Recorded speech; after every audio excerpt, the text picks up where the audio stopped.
and everything will be alright. I know everything will be alright. When you vote, you gotta believe everything will be alright.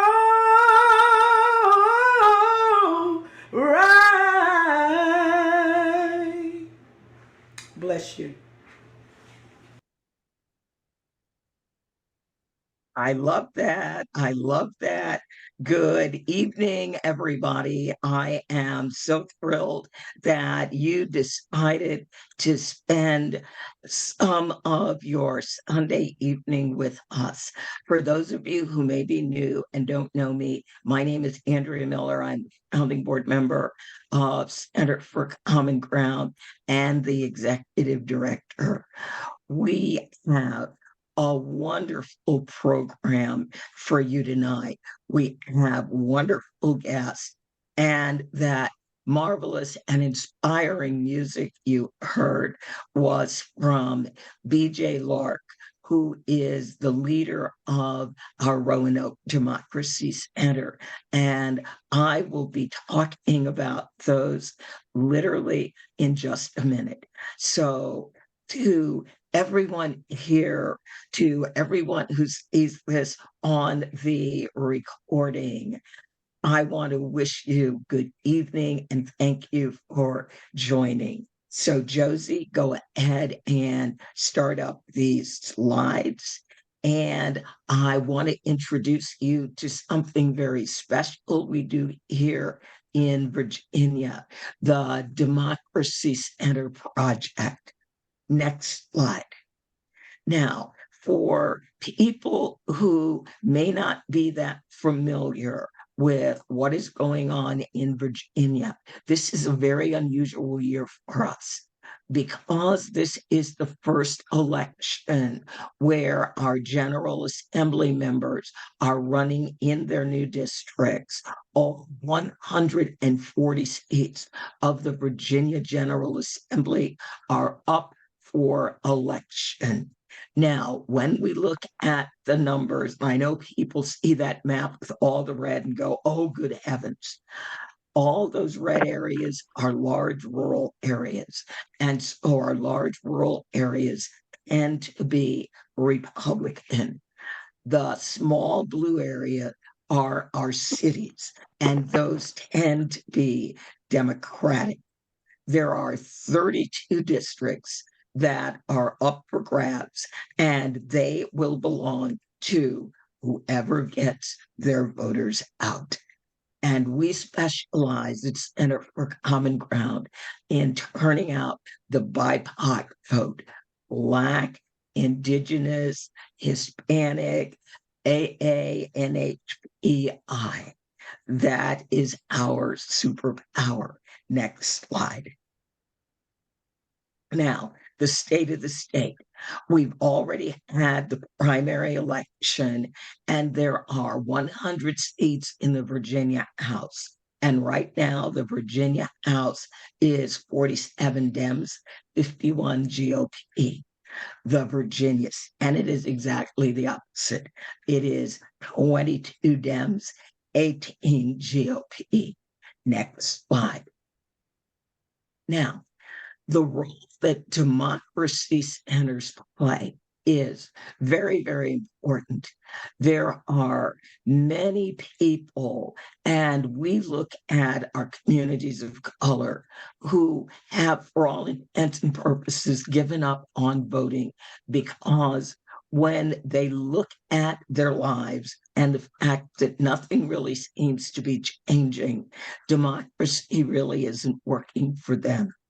When we started the Roanoke Democracy Center and we looked at the voting patterns of the folks who lived in the Gainsborough neighborhood, 55% of the residents didn't vote at all. They were 0 for 3. They didn't even vote in presidential elections.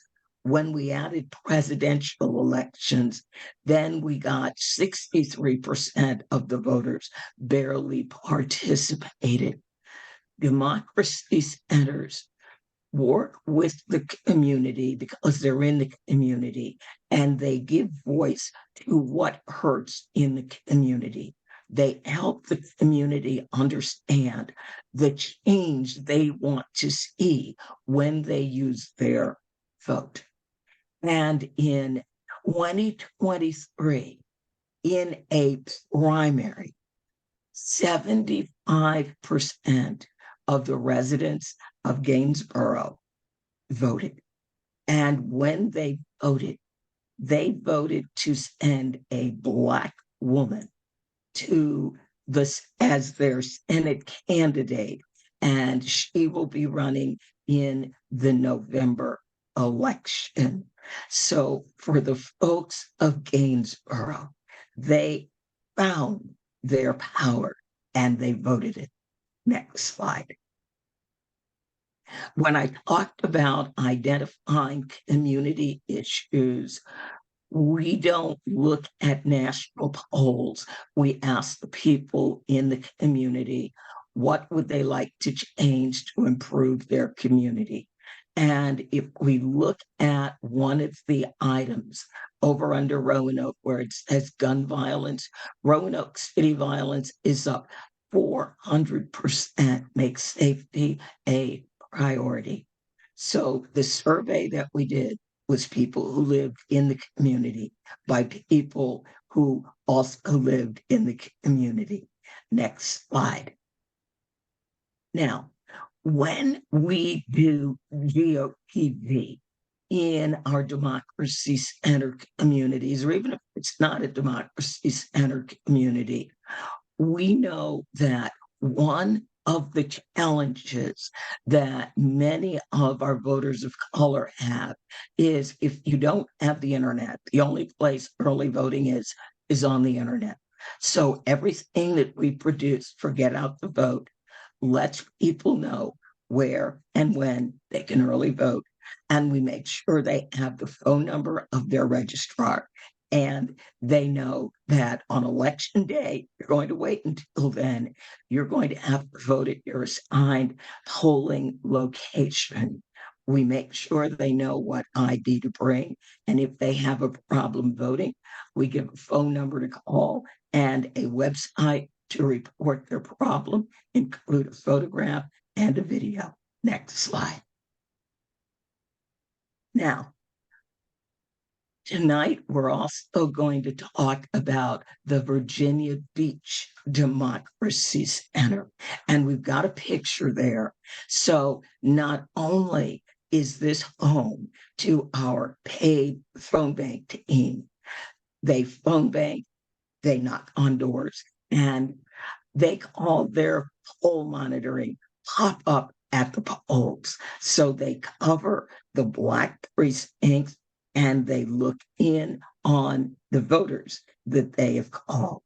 Next slide.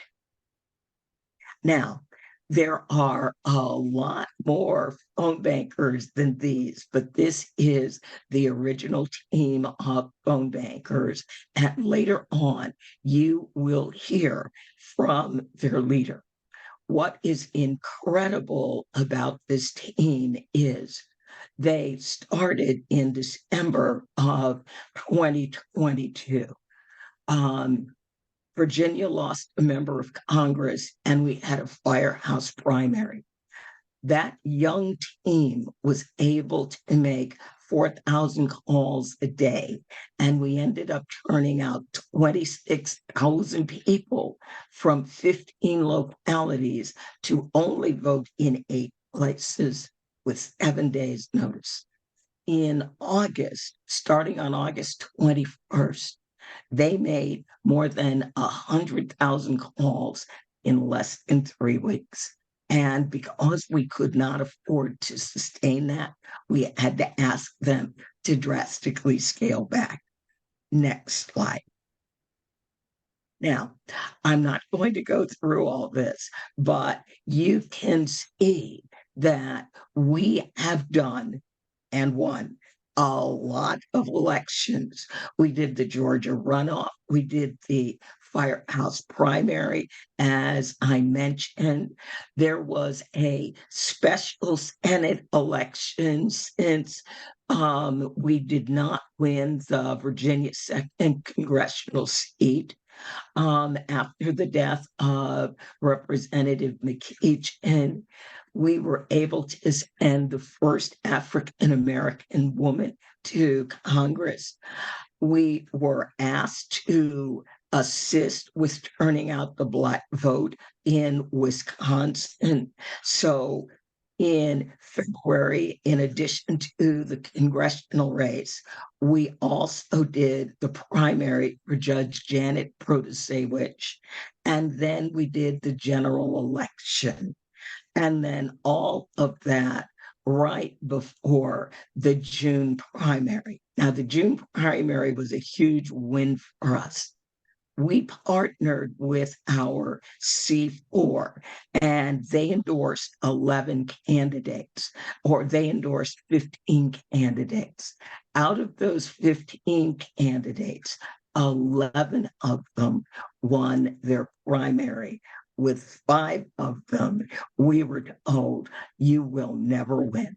So we really are looking at changing the face of the Virginia General Assembly. Next slide. And then a little bit of information about the phone bank team. And we've got some videos, so you get a chance to meet these young people. This is D'Anthony. I love this. Phone banking has been one of the best decisions I've ever made. Not only has it helped me have a better understanding of politics and current issues in my community, but also knowledge about the people running to fix them. Outside of that, I've been able to move into a new place for my family, get my car fixed after sitting for a year, and have my kids well prepared for school. Unlike previous years, I'm so grateful to be a part of this team. I couldn't ask for a better opportunity. And that's D'Anthony. Next slide. This is stunning. My experience phone banking has been tremendously rewarding. I've been able to help my community and have new resources as a single mother. Phone banking has allowed me to get out of debt while informing citizens about the future to come with elections.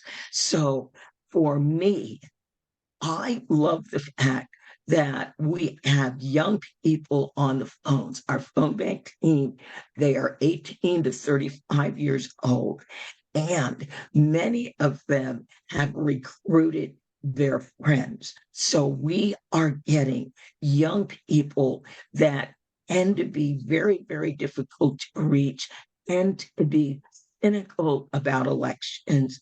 They are getting involved with elections. They are understanding the importance of elections, and they are going out in their community, and they are able to have those difficult talks with other young community members who say, oh, I'm not going to vote because my vote doesn't matter. They can have one of their peers say, yeah, your vote matters, and this is why it does. Next slide. And then we have Evan. Phone banking has allowed me to get my first apartment after being kicked out of my sister's house. I was homeless, sleeping on my best friend's couch. I couldn't believe my life had come to this. Then I started phone banking. Now, not only do I get to learn about the candidates and inform voters, phone banking has allowed me to get my own apartment, put food on the table, and pay my bills. I take pride in being able to step in and support my godkids. Evan, next slide. All right, now we're doing all this early voting, and I'm seeing some interesting changes that the conversion to PowerPoint has made to my slides. Now, this is the early voting turnout of Black voters in individual communities since August. We've been calling since August. Early voting started on September 22nd in Roanoke. Now, over on the left, these are areas where we have phone banked into that area. In Roanoke, 21% of the people who have early voted are Black. In Hampton, 56%. In Suffolk, 41. In Petersburg is a predominantly Black community, so Petersburg isn't that surprising, but 86% of the people who voted are African American. 3 years ago, Petersburg was a community where we were very excited if we were able to get 30% turnout in Petersburg. I won't go through all the numbers, but I do want you to note that in areas where we haven't done any phone banking yet, we've got quite a number of people. Those numbers are significantly smaller than the other side. Next slide. We have already sent 300,000 postcards under Reclaim Our Vote. And we have also sent 250,000 postcards under our C4, National Women's Political Caucus. So we've sent all the postcards where we have timed a postcard. Next slide. But we do still need people, hint, hint, to make phone calls. We have a national guided phone bank, otherwise known as phone bank training, every Tuesday from 6 p.m. to 8 p.m. If you have phone banked with us before, our phone banks are open daily, 9 a.m. to 8 p.m. Eastern. I had on another version of this put in the number of calls. It was a number over 200,000. There are another 300,000 calls to make. So we are not going to run out of phone calls. All right. And with that, I am going to stop my presentation. I just wanted you to get an opportunity to see what it is that we do here at Center for Common Ground, what we have done, and that there is still work to do. So now it is time for me to do one of the things that I love to do, and that is to introduce a guest. I'd like to introduce Robert Hummel. And I am going to say, Robert, I absolutely love your blog. I am a subscriber. You are one of those voices of reason, sanity, and hope out there in the blogosphere. So, Robert, people want to hear you. So, Robert, please take it away.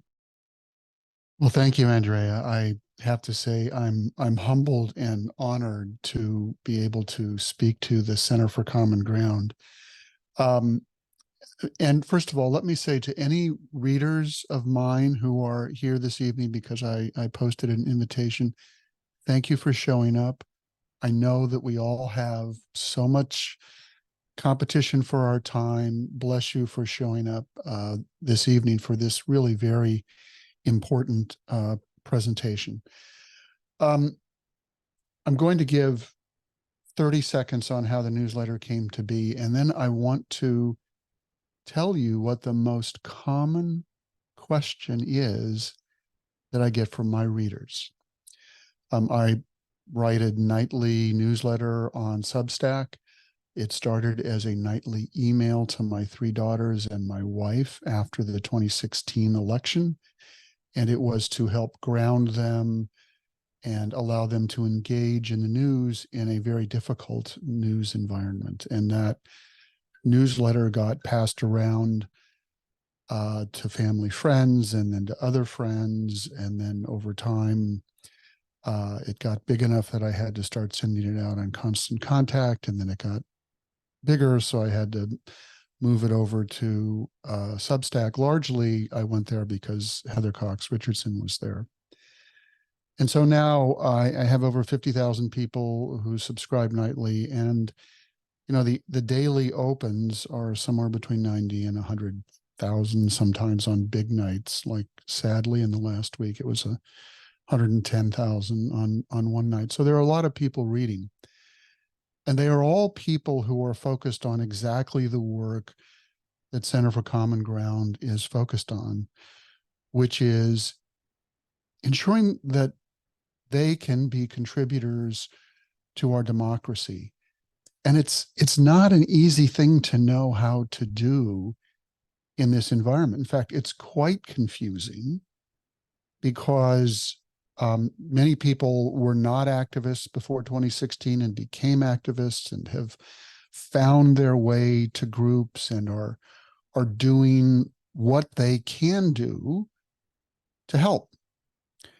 But, you know, if you do help, if you touch a candidate over here or a party over there, you're deluged with fundraising emails and your name gets passed around. And then all of a sudden, you have no idea what you should do to help besides what you are doing. And the most common question I get from readers is, what's the most effective thing I can do with my money? How can I be the most impactful with what I do? And I always say that supporting groups that support grassroots movement on the ground in the community, talking to people face to face, making the phone calls and knocking on the doors, that not everybody can do, and that not everybody can do in the same way. Not everyone is a young person who can communicate with another young person, frankly, in this only the way that young people can communicate with one another. I've been on hundreds of calls with grassroots organizations over the last couple of years, and God bless every single person who is involved in that work. But let's just say this truth out loud. It's mainly women, and it's mainly women of my age, I guess is the best how I can say it. And, you know, we need the young people, we need everyone to be making that face-to-face contact. And that's where Center for Common Ground comes in, where their volunteers comes in. Center for Common Ground allows us to extend ourselves in a way that would be otherwise very difficult. I live in California. In Los Angeles. It's a very blue state. It's safe. I have my hands full I'm blessed with 3 new granddaughters, and they're all very close. And my wife and I spend a lot of time with them, and the rest of my time I spend on the newsletter. And I can't be the one who's knocking on doors in Virginia. But Center for Common Ground can help us support those people. And for my readers who are on this call, I would ask you to very seriously consider that. Over the weekend, or I think it was over the weekend, there was an election in Louisiana. I don't have the specific numbers. I've got sort of general numbers, but it was a seat held by a Democrat. It flipped to a Republican. And let's set politics aside. Let's talk about how many voted. There are about 3 million people who were registered to vote, actually. Of those 3 million, the winner of that election, the Republican governor, got 11% of those eligible to vote. Only 18% of those registered to vote actually came out. And I'm relying on this from unofficial returns. There may be more, but the point is that there was an election. There was the most sacred thing that can happen in a democracy, and we had a turnout that was disappointing, to say the least. And you look at the numbers that Andrea put up, and if you're saying to yourself, how can we prevent another Louisiana from happening? Well, the answer is on the ground, face-to-face communications. And what we can do is support that with our donations. And so I would simply ask those of you, many hundreds or thousands of readers who've asked me the most frequently asked question, what's the most effective thing that I can do with my money? Give it to organizations like Center for the Common Ground. Thank you for allowing me to speak. It has been my honor. Bless you for everything you do. Robert, thank you so very, very much. I feel so honored. I read your newsletter. It gets me excited, and it right back at you. It is just so wonderful to have your inspiration. All right. A very, very special friend, someone that I have known and I've worked with almost since I started Center for Common Ground. They were starting Black Voters Matter in Georgia, and we have worked together and we have been joined at the hip. He is a special surprise guest. I did not know he was coming. He sent me a text late this afternoon. I'd like to welcome Mr. Cliff Albright, co-founder of Black Voters Matter. Hey, darling. Hey, my friend, it is so good to see you, and thanks for having me here. And as Andrea said, yes, we've been connected ever since the 2017 Alabama election. Doug Jones and Roy Moore, and we didn't know at the time, but while Andrea and her incredible crew was flooding the phone lines with phone banking calls, you know, we were on the ground and supporting local organizations on the ground in Alabama, and not just in the big cities, but in all of those Black Belt counties that nobody else was paying attention to. But we were there, our partners there, and Andrea was there. And so, you know, when she calls, I try to answer.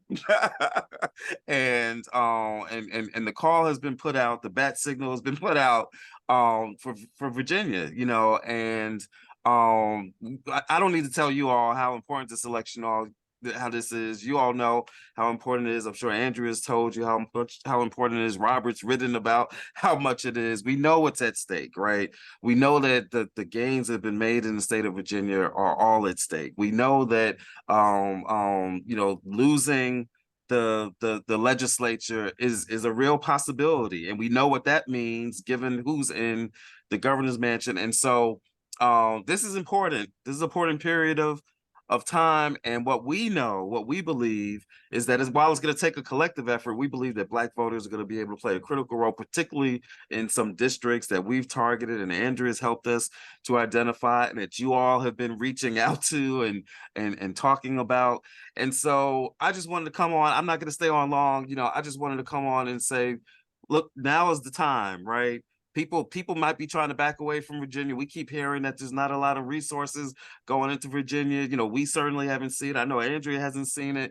People, you know, just kind of thinking that Virginia's just got to take care of itself. You know, the demographics is destiny and all that. And what you and I know is that that's not true. That it takes work to turn out folks in our community, and that work is happening. You all are doing that work. Andrea is doing that work, but that work takes resources. So I'm not going to talk long. I just came on to say that we know that there's a gap that Andrea and the center have, and we're committed to helping fill that gap. And so what we want to do is to challenge everybody on this call tonight. We're going to throw in $10,000.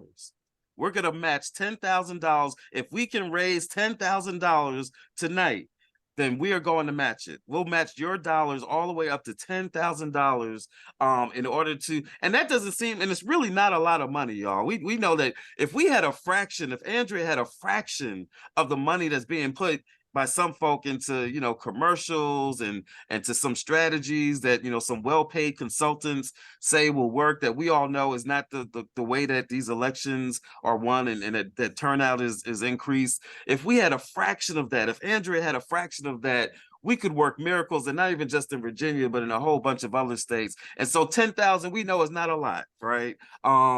Given that the rest of what's at stake, the rest of the country, this election cycle, that's the challenge, though, that we can make at this time. And we're hoping that we'll even be able to put in more in that, and maybe issue another challenge. But for tonight, what we want you all to do is to dig deep, reach out to a friend. We always say, tell 5 friends. We got a 5 friends pledge. So if you don't have all your friends on this call right now, you need to text somebody right now. You need to call somebody right now. You need to email. You need to raise up your window and shout out the window.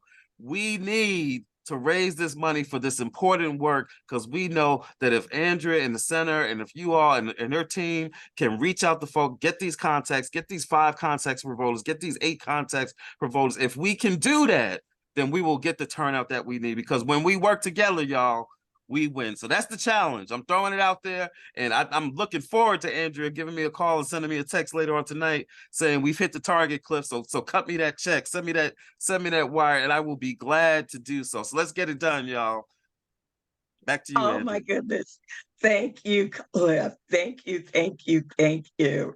And we have had an incredible time. So, Cliff, thank you. We will work together. We will be very successful in Virginia, and we will continue working in the South. And I'm going to tell everybody on this call, the South is rising. And one of the reasons they're rising is it's rising because of people like Cliff. So we are in it. We are doing the hard work. We are in it to win it. And we are not going back to the 1960s, the 1850s, wherever people are trying to take us. The answer is no. All right, now, everybody knows her from movies, from TV. I am always delighted when we have a wonderful, delightful star power, somebody that we all know, that we've all seen on TV, who comes and does something with us that's just so plain and so real. So, Ira Sedgwick, thank you so very much for joining us tonight. I am just so thrilled. I'm trying not to go fangirl on you and get all silly. Man, I have to tell you, I'm fangirling out here. I mean, I can't believe this. This is so inspirational to me. What an incredible presentation you gave, Andrea, where you just laid it all out. It was so clear. You got the numbers there, really, really digging deep and understanding, clarifying for us what it means to have boots on the ground, what it means to be able to train volunteers, to be able to pay phone bank people, and to be able to inspire that generation and inspire people to get involved in the election. I think that, it's a real time of despair, right? Like, I don't need to tell anybody that's here that it's just been a very debilitating, despairing time. I think sort of starting in 2016 and, thank God we cleared things up in 2020, but, it all feels pretty overwhelming right now. So for me, the solution to feeling powerless and the solution to feeling this despair is to get busy, is to take action. And I've been an activist for a long time, and I don't know I don't know the secret sauce, but I can tell you that no big civil change, change has ever happened in our society without a people powered movement. Bill McKibben talks about this stuff, and it's so true. It's like, and it is face to face, neighbor to neighbor, calling people, talking to people about what it is that we have in common that scares us, that worries us. How can we help each other take the action of getting to the polls? And being really specific. I love that your group is super specific of like, here's what you're going to need. Here's what they can't make you do. Here's why they're not allowed to kick you out and not let you vote. And these are all the things you need. And these are the places to go. And to just inspire people like it's going to make a difference if you vote in this election. And we all know that the state elections and the down ballots are the most important and critical races, especially right now. And I love what Robert said about Louisiana being a wake-up call for all of us. I mean, it really, really is. And so often especially these state races, right? Like they're won by such a small margin. So I'm inspired by all the work you do. I know they need money. We need money, donate, donate, donate. I'll say that a million times till Tuesday. It's critical, the work that you're doing. And it feels so good to know that you're helping and that you're part of the solution and not part of the problem. Because if you're not doing anything, you're not getting involved, whether it's fiscally or other ways, you are part of the problem. So I'm so grateful to be here with you guys tonight. And I'm so inspired and excited. And I hope that you guys make your 10,000 goal and then surpass it. And I'm going to tell everybody I know about this incredible place, and bravo, and thanks for making my night. Thank you for making mine. I am just going to go to bed and probably not go to sleep. And I will just be on an emotional high from the incredible, wonderful guests who have joined us and who have said, yes, the work that we do is important. Kira, thank you so very, very, very, very much. Well, like I said, I'm trying to control the fangirl thing here. All right. Josie, I think you've got a video. I do. Just give me a second. In the meantime, we've already raised over $7,500. So thank you so much. I think we're definitely going to be able to match that $10,000. All right.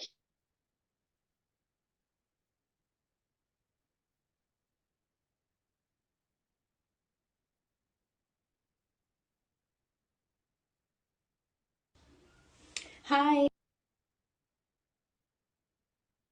I'm Artavia Cheatham, and I'm a paid phone banker for Center for Common Ground. I believe young people should phone bank because it provides unlimited benefits, some of which include 100% flexibility, meaning you choose the hours which you work as long as it's within phone banking hours. Another is the knowledge and the education you can gain about voting while you're helping others. Just these few benefits alone have helped me to pay for my wedding that's coming up, as well as take care of my children and run my household.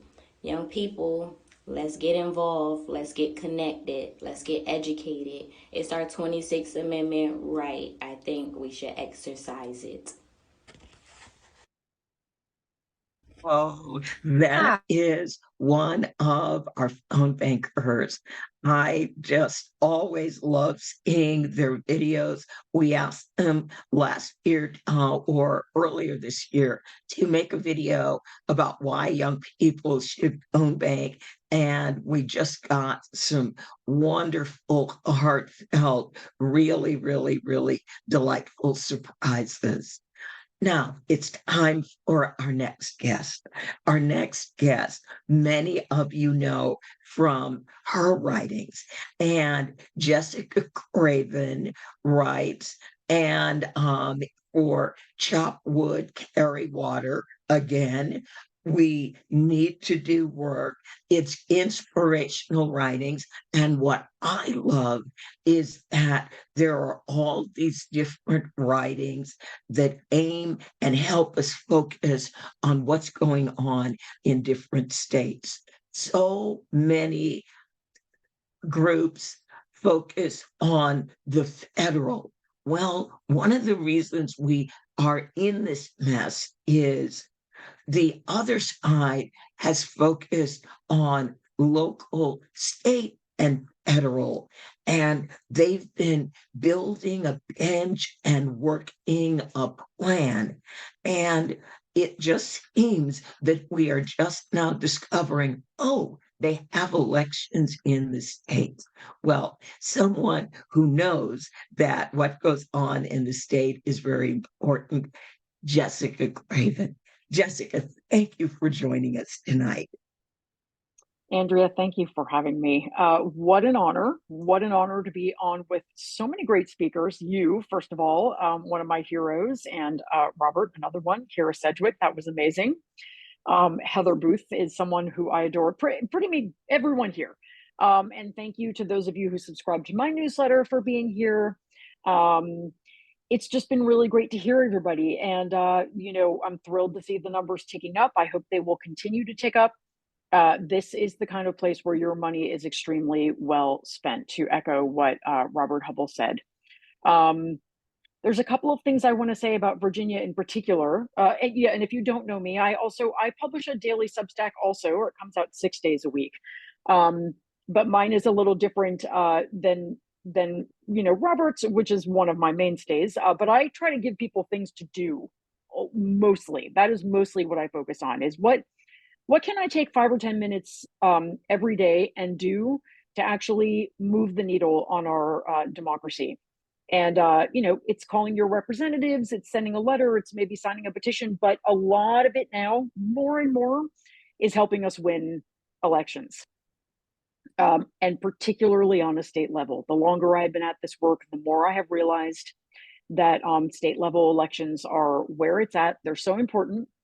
And Virginia, you know, I take elections very, very personally. If I work on an election and we lose, I cry. I cry very, very hard. I take it really to heart. I don't like losing elections because when Democrats lose power, real people really suffer. The planet really suffers. People die. Like we saw an amazing study out this week about death rates in Republican red states versus blue states, and even red districts versus blue districts sitting right next to each other. And I believe that people in red cities are dying. It's like 3 years earlier than people in Democratic cities right next door to them. This is life or death. And this is why I work myself, as we all do, you know, into the ground, because people die as a result of the elections we win or lose. Well, or lose. So the Louisiana election results, like I'm crushed. I'm crushed by that. Low turnout devastates me. But Virginia is a real, it's really in my heart. And I think because right after Trump won, this was really the first set of elections we were told about by people who were, you know, probably Andrea had been working on stuff like this forever, but those of us who sort of really got into activism after Trump was elected, this was the first election other than Jon Ossoff's race in Georgia, which was never really going to be easy to win, where people who understood the way things work told us this is a place you can make a difference. 2017, all the Virginia seats are up. Get involved. And all of us sort of went, okay, you know, what do we do? And we found out about the Center for Common Ground, for whom I've been volunteering for years, and some other organizations working in Virginia. We started writing postcards. We started doing phone banks. Again, I have been phone banking for the Center for Common Ground for years now. And when we won in 2017, we almost flipped the state house completely in 2017, right? And we didn't, because of one seat in, I believe, the House of Delegates. It was Shelley Simon's race. Was that House of Delegates? It was, right? Shelley Simon's would have been the final seat that we needed to flip the House of Delegates in 2017. And that race was a tie. And they recounted the votes, and it was a tie again. And so they drew the name of the winner out of a hat or a film canister or some crazy, it was, Bowl. They what was used it? a fish bowl. A fishbowl, right. And the Republican won that draw. And so we did not gain the majority in that House of Delegates for 2 more years. We came back in 2019. We picked up the rest of the seats we needed. We flipped both seats in both state houses, both chambers in the Virginia State House. And in the 2 years that we held them, Democrats did all of this incredible stuff. They passed voting rights legislation. They passed climate legislation. They passed gun legislation. It was incredible. And then in 2021, I don't know if it was fatigue from COVID or if it was fatigue from the 2020 elections, but we lost enough seats that we lost our majority in the House of Delegates. We still have a 2-seat majority in the state Senate. That night, when I found out that we lost those, I wept, because again, when we flipped those chambers, they expanded Medicaid in the state for, I believe, 700,000 people. Real consequences that happen when Democrats get power. And when we lost that power, we were no longer able to do things like that. So I have been waiting for these elections. They are so important. And I will just say, from a climate perspective, Democrats had passed all this great climate legislation. Glenn Youngkin is trying desperately to pull the state back out of it, because that's a smart thing to do when the world is on fire, right? Abortion rights. I don't need to repeat again what you all already know, but that's the last Southern state with abortion access without an abortion ban of some kind. Glenn Youngkin is dying to pass an abortion ban and sign it into law. It is the Democrats in the Senate who are stopping him right now. I have a non-binary child, 13 years old. Glenn Youngkin is desperate. He wants to sign 12 anti-trans, anti-LGBTQ bills into law. The only thing stopping him are those 2 Democratic senators right now in the majority. He wants to run for president. If he gets his guys into all the seats he wants to get them into, he will move forward and do that. And the last thing I'll say is that morale is so important, you guys, right? Just think of the morale hit we all took losing the Louisiana governor's seat. We can't lose this. We must win, and we can. If we lose these races in Virginia, it is our fault. It is on us. We have got everything we need. We have amazing organizations like the Center for Common Ground doing the work. Andrea knows exactly what she's doing. She knows exactly how to turn these voters out. It is on us to support the people who are doing the work that will get us the result we want. And so, can we give a little bit more than we're comfortable giving? I just did. Can we sign up for a phone bank? These are wonderful phone banks. You talk to lovely people, or you leave a lot of voicemails. It's really easy. Can we write some more postcards? Can we leave it all on the field for Virginia, for climate, for abortion rights, for LGBTQ rights, for democracy, for voting rights, because Glenn Youngkin is coming after those, and for morale as we go into the most important election year we have ever had in the history of this country. And so I think that's enough out of me, but I will just beg you, even if it's $10, if it's $10,000, whatever you have, I will vouch for this organization. They're one of the ones I will tell you I will volunteer for when I'm wondering where to spend my time. This is one of the places I will go. And I'm not even one of their important, we've heard from their important workers and their important volunteers.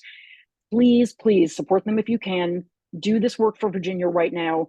It matters what we do. A victory will feel so good and lives will be changed. And that's what we're here to do, right? So that's enough out of me. Thank you so much for having me, Andrea. Thank you, Jessica. I am really, really, really inspired. It's my job, and I understand, to be the cheerleader for not only this organization, but also for my state. Now, the next guest that I'm going to bring up isn't really a guest at all. She's family. So I want you all to meet now. She's very quiet, except when she's on the phone talking to voters. I want to bring up Janice Kay, our phone bank team manager, who will speak with you for just a moment. He has done an amazing job with these young people, keeping them inspired, keeping them working every day. Janice, it's your turn. All right, where is she? I know she's here. There she is.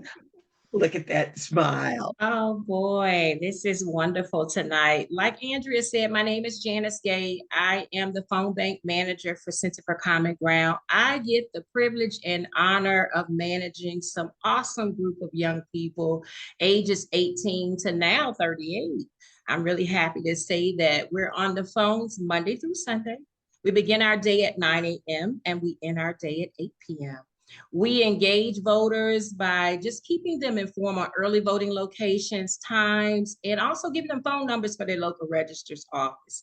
So while talking to some of our voters, they have extended their thank you to each and every one of you. Those that get on the phones and make calls, and sometimes just listen to them have, about their issues that they're dealing with in Virginia. They want to extend a thank you. And as we get in gear, getting ready for the road to Richmond and beyond, on the behalf of our team and our awesome voters, we just want to say thank you. Thank you for showing up tonight, first of all, but also thank you for your support.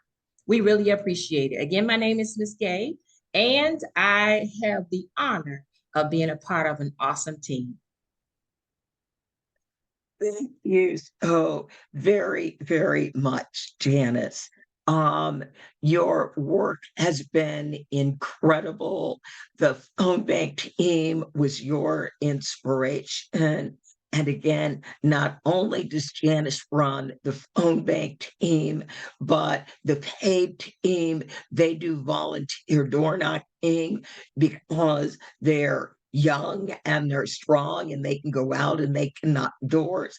They pop up at the polls. So they go and they make sure that the voters who are at the polls are being properly treated and we are not having issues in the Black precincts around Hampton Roads. So Janice, thank you so very much.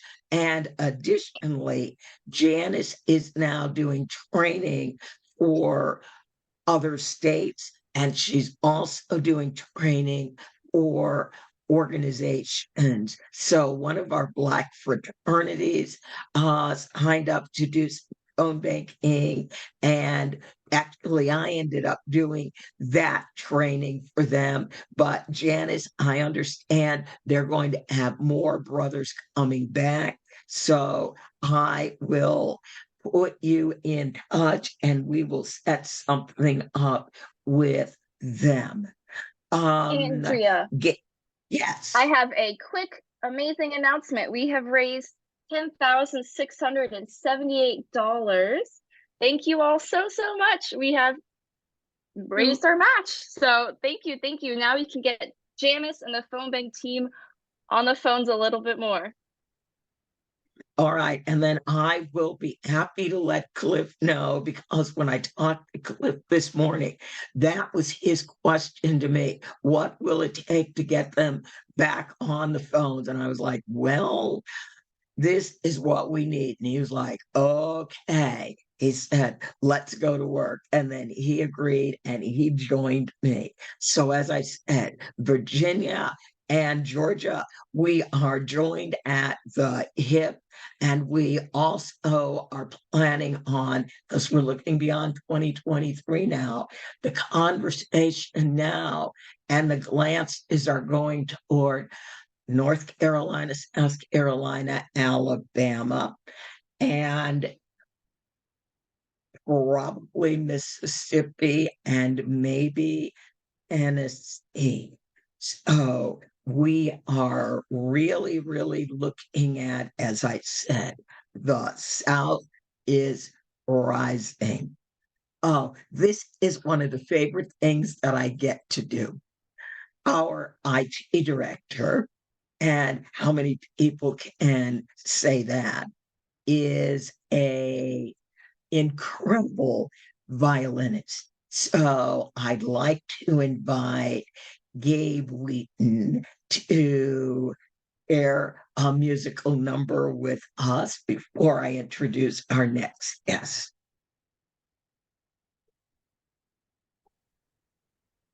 Here he is.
Georgia really is on our minds, just as we do all of our work in Virginia. So, yes, thank you so much. And now, without further ado, I had the incredible privilege of meeting Heather Booth back in 2010. The issues in Virginia are voting rights, everything that we accomplished in 2020 and 2021, if we do not win this election, will be overturned. Virginia will return to being a photo ID state. We will lose our 45 days of early voting. We've already heard from Jessica what the governor is attempting to do with education, and most horrible, as if all the other things weren't bad enough, Virginia would fall and we would no longer be the safe haven for reproductive rights. Heather Booth has been on the front lines of voting rights since the 1960s, when she was with the Freedom Riders and going into the Deep South to do voter registration. In 1965, she supported a friend's sister who needed an abortion, and she founded the Jane Collective. There is no one who can tell us how important Virginia and our stand on reproductive rights is than Heather Booth. Thank you, Heather, for joining us. When we organize and turn our protest into political power, we can change this world. And now surely the time to do that. We are on a knife's edge in this country between freedom and authoritarian, hate-filled, even violent rule. So many of our freedoms are at stake. The freedom to vote, the freedom to have our elections reflect the popular vote, the freedom to thrive, and reproductive freedom. Reproductive freedom is the most intimate decision of a person's life. It's about when or whether or with whom we have a child. And no politician should get between a woman and her doctor about this decision. About 70% of this country agrees with that position. The Pew Center says that the overwhelming majority of Virginians think that abortion should be legal in most cases. And yet it's a key issue on that knife's edge in Virginia. Unless we get out every single vote who supports our position. Virginia is the last state in the South, other than Washington, D.C., which we hope soon becomes a state. Virginia is the last current state in the South where women have full reproductive rights because you organized and because elected officials voted to protect this freedom. But since the Dobbs Supreme Court decision in June overturning Roe, 21 states have either banned abortion or limited it so severely as to make it unattainable by most people who seek that help. There's now a new 20-week ban in North Carolina with mandatory waiting appointments, and the Supreme Court is reviewing that decision in the state. Patients from Georgia and beyond come to Virginia seeking help. The Florida Supreme Court may allow a 6-week ban before many women even know that they're pregnant. We need a pro-reproductive freedom majority in the Commonwealth, in the House of Delegates, in the state Senate, and nationally. And what do these bans mean? In Texas, 4 women sued the state because while they so wanted children, they each had catastrophic medical problems that meant their fetus wouldn't survive and they might die without a D&C, which is the medical term for an abortion. But they were told they had to wait until their own lives were threatened and medical sepsis or infection set in before they could get the procedure. I heard stories like this of desperate women before Roe. In 1965, I was in college. I had just returned from working in Mississippi during the 1964 Mississippi Freedom Summer Project, where Northern students were recruited to support courageous Black Mississippians in their effort to vote. While there was terror and right-wing opposition, and most of you have heard the story of the 3 young volunteers, Andrew Goodman, James Chaney, and Michael Schwerner, who were killed at the hands of the Klan. But because we organized, within a year, we won a Voting Rights Act. When we organize, we have changed the world, even against enormous odds. And then in 1965, a friend of mine on campus approached me to say his sister was pregnant and nearly suicidal and not ready to have a child, and asked, could I find someone to help provide an abortion? I found a doctor through the medical arm of the civil rights movement. By the way, his name was T.R.M. Howard, an extraordinary person who I learned only much later had been a civil rights champion in Mississippi when he had called for the investigation of the murder of Emmett Till. And then his name was put on a Klan death list and he came to Chicago, where I was at the time. He provided the procedure, and I thought I had done one good deed and that was the end of it. But word spread and someone else called. I arranged for that abortion and word spread and someone else called. And I realized I needed to set up a system. So I recruited other women to be part of it. But because 3 people talking about providing an abortion in Chicago in 1965 was a conspiracy to commit a felony, we called it Jane, and would advertise and say, pregnant, don't want to be, call Jane. Over time, with the demand growing, the women of Jane learned how to do the procedures themselves. And the women of Jane performed over 11,000 abortions before Roe. There's a wonderful documentary about this that came out last year that you can see on HBO called The Janes. By the way, it just won 3 Emmys. And a Hollywood version with Sigourney Weaver and Elizabeth Banks that she produced called The Janes. Oh, no, I'm sorry, called Call Jane is the Hollywood version. The documentary shows there were septic abortion wards in the city hospitals, and every week women were dying because there was no legal abortion. And so they either did injury to themselves or found someone else who wasn't skilled or wasn't trustworthy and injured them. The women weren't able to have full participation in the society.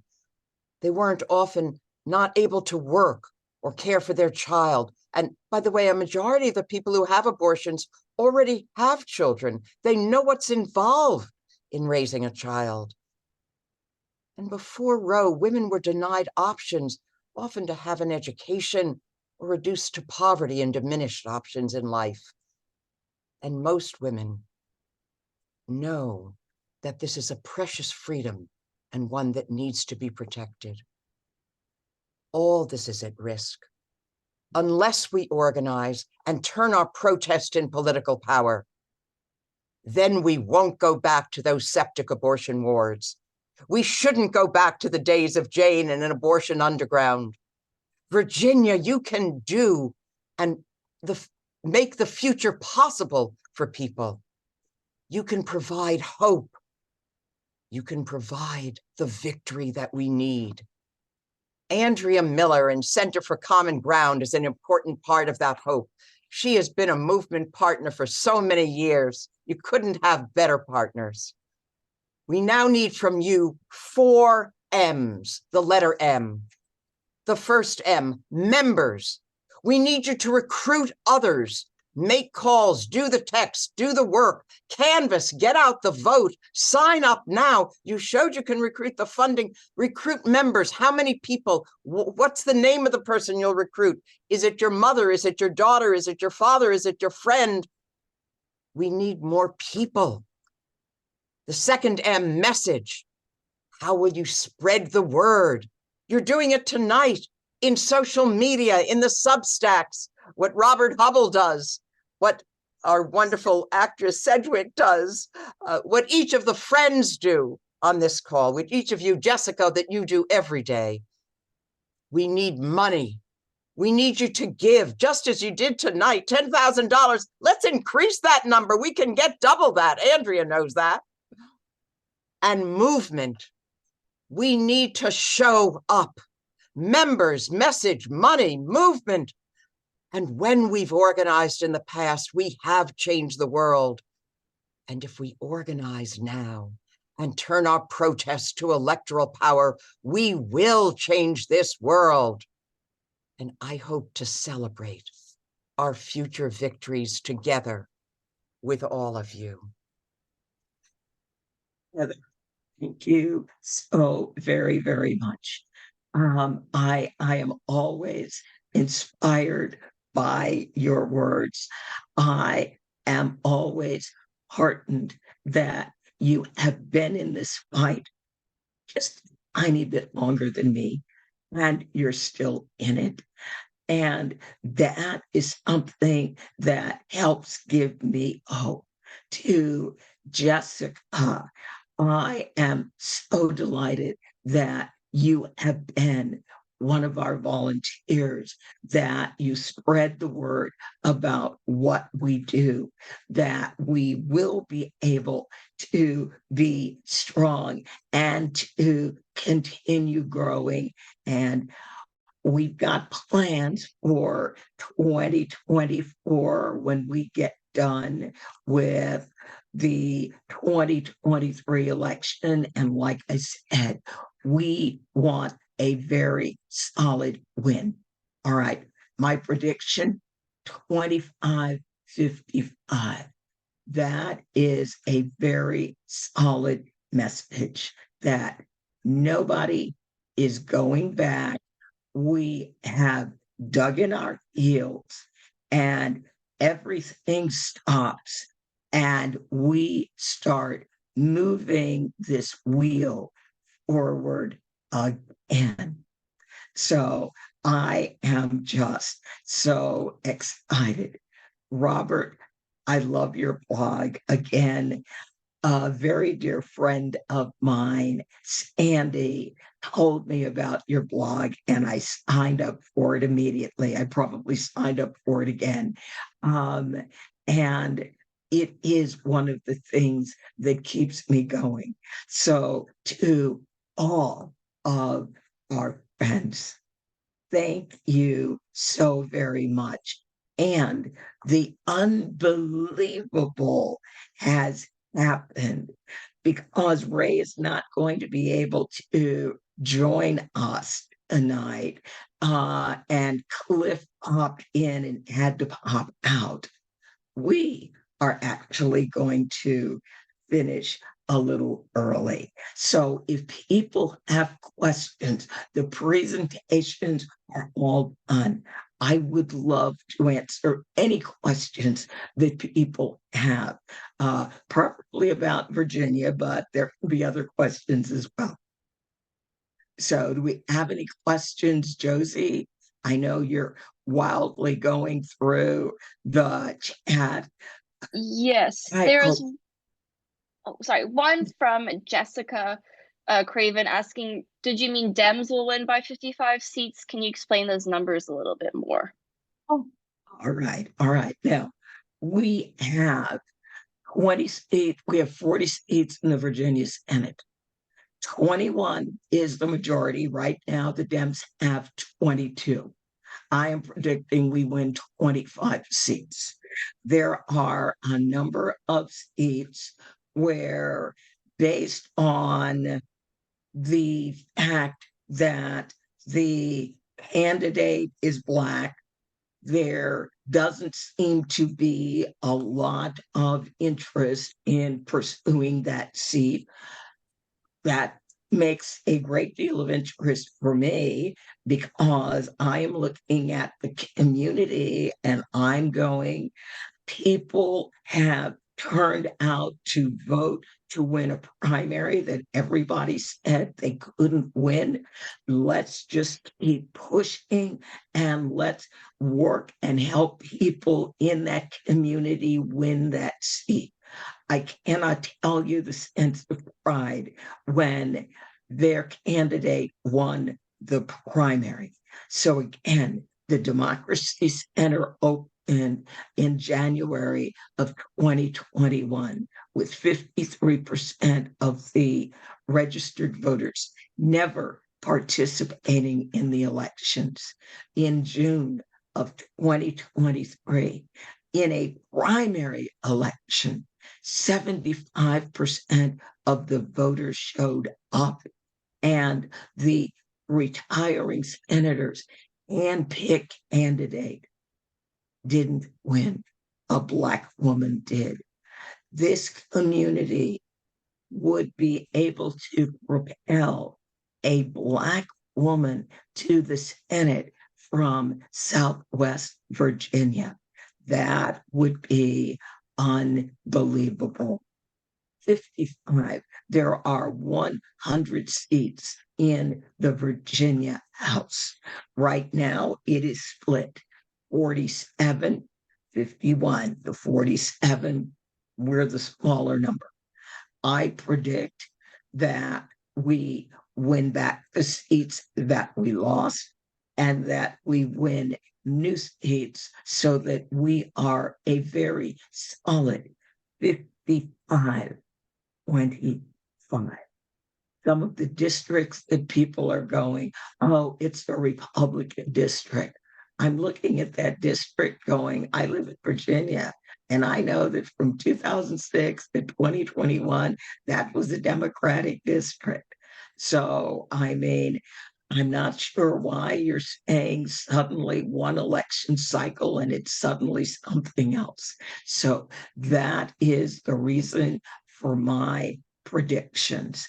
And we have people that are on the ground working.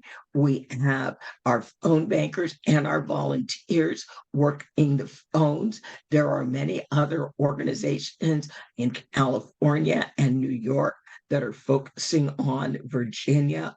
We have sent 300,000 postcards from Center for Common Ground, and the early voting numbers are incredibly encouraging.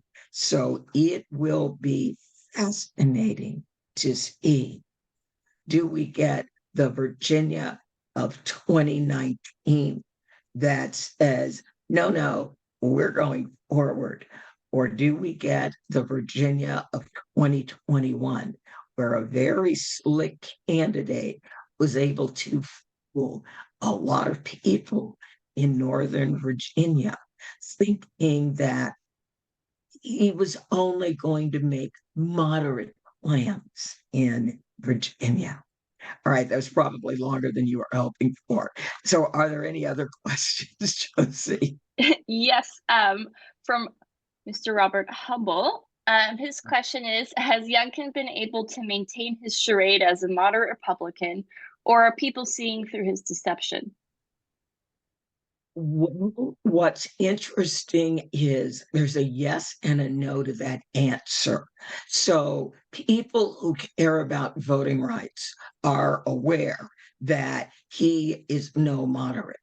The past two Virginia Democratic governors and the Republican governor before them all expanded the voting rights of our returning citizens, restoration of voting rights.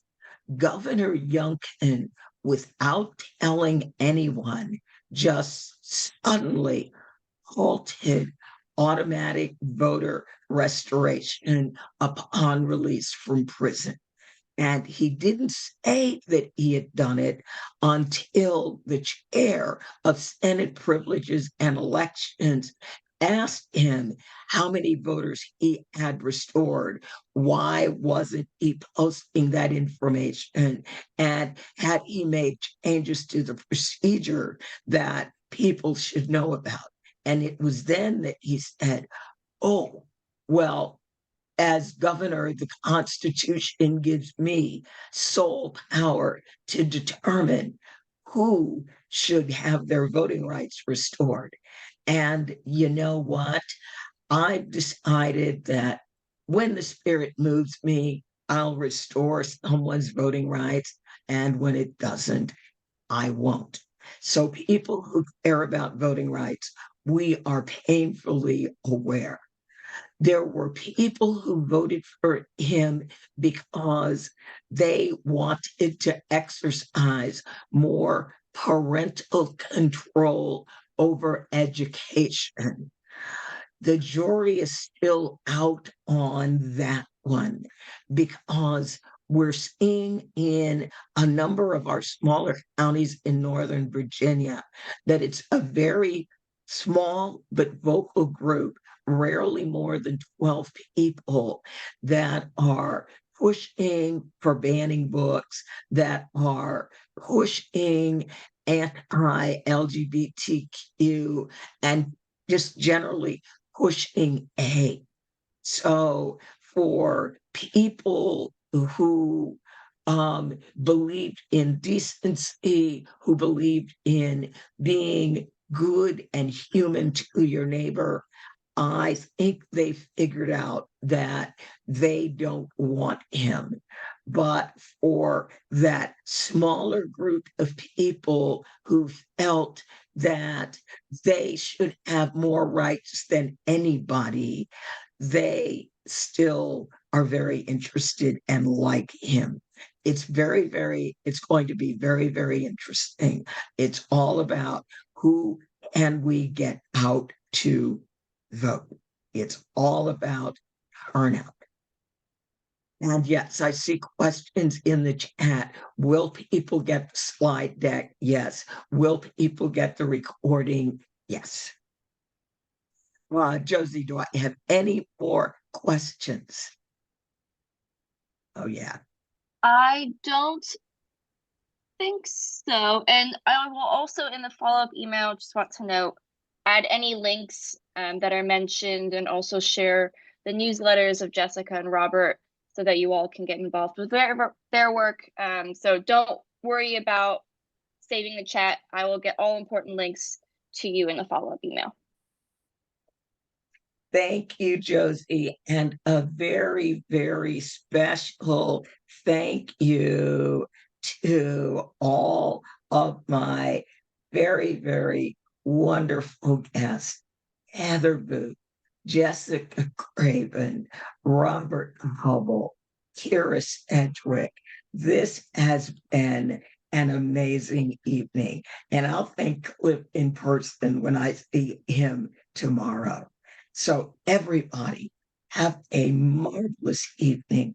I thank you all for all your support, for all the work you've done, for all the money you've donated, for all the kindness you have shown Center for Common Ground. We love you. You are all family to us. Thank you so very much. Bye-bye. Bless you for everything.